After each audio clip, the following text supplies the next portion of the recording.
So, language is something that we are always obsessed with, and when we speak, like I'm doing now, we never use, original words. I mean, if I use original words, then I would be incomprehensible. So, all words that I speak, every one of them, is something that has been around for many years. So there's this interesting paradox about language, uh, where we seem to have a certain vocabulary of words at any given time, but it's not fixed. It evolves over time.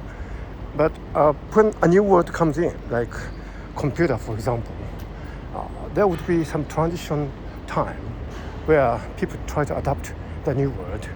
And for example, in gaming, we have this word joystick, which never existed before electronic game came around. And but we use it all the time. And so firewall is used in a totally different way in IT than compared to traditional meaning. So language is always evolving, but there seems to be a certain protocol in which new words are accepted and used in our daily conversation.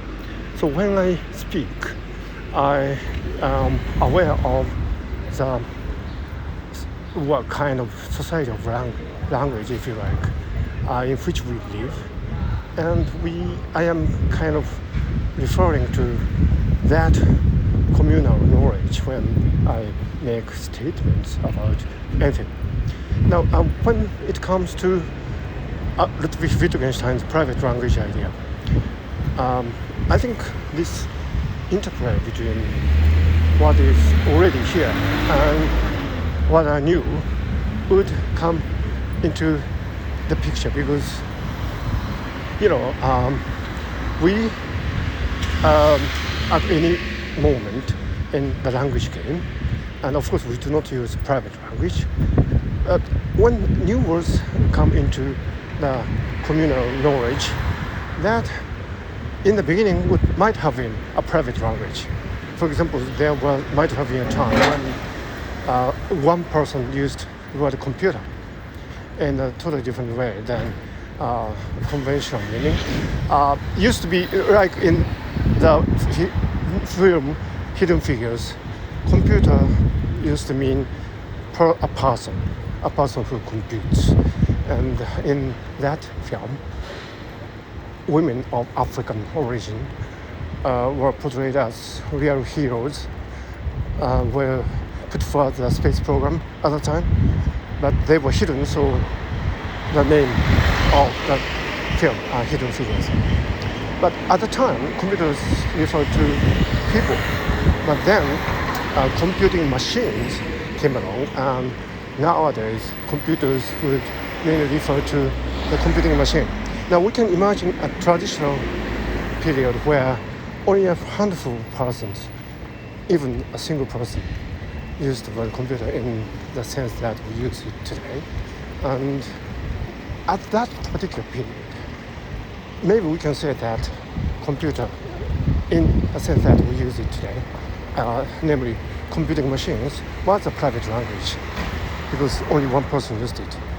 So there's this enigma, I think, in the very idea of language, in which, of course, yes, we do not think that there is a private language, but when we do not regard language as something static, but take it as a kind of constantly evolving system, then it could be argued that there might be something that is in between private language and communal language, the conventional language.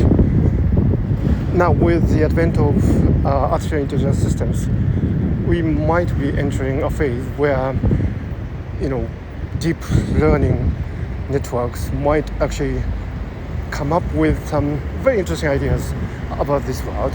There might be something that we are missing, And when AI analyzes the dynamics and structures and events in this world, they might actually find it useful to use a certain set of concepts, and these concepts might be expressed by some words. Now, if that word corresponds to something that is already the natural language, then it's fine. Or even a combination of natural languages, then it's fine. But if the concept cannot be expressed by any combinations of natural language, then there needs to be some new word used by artificial intelligence. Of course, a language is an incredibly creative process, and we use metaphors, analogies, and so on to describe new ideas. So that's when creative machines, creative ideas come from. But having said that, we might actually find it more useful to find a brand new word, and these words might actually be proposed by artificial intelligence machines. Now, there's this problem pointed out by some linguists, that the association between the so-called signifiant and signifié in French are arbitrary. So we might say this is a cat and this is a dog, but it is quite conceivable that in another language systems it's or the other way around. The dogs are cats and cats are dogs. Of course, there's this famous study on the qualia of language, Bubu and Kiki. So if people find it more natural to associate the word Kiki with something that is edgy, something that comes with a spine, and associate Bubu with something that is round. So there is this association, natural association between words and qualia. But apart from that, it's quite conceivable that the relationship between signifiant and signifié are arbitrary. If you take note of that, then there's this problem. If an AI system invents a word to label some concept that is found useful in analyzing the world, then how can it come up with that signifiant when it is totally arbitrary? I find these questions totally fascinating. So I suspect that the real significance of large language models might become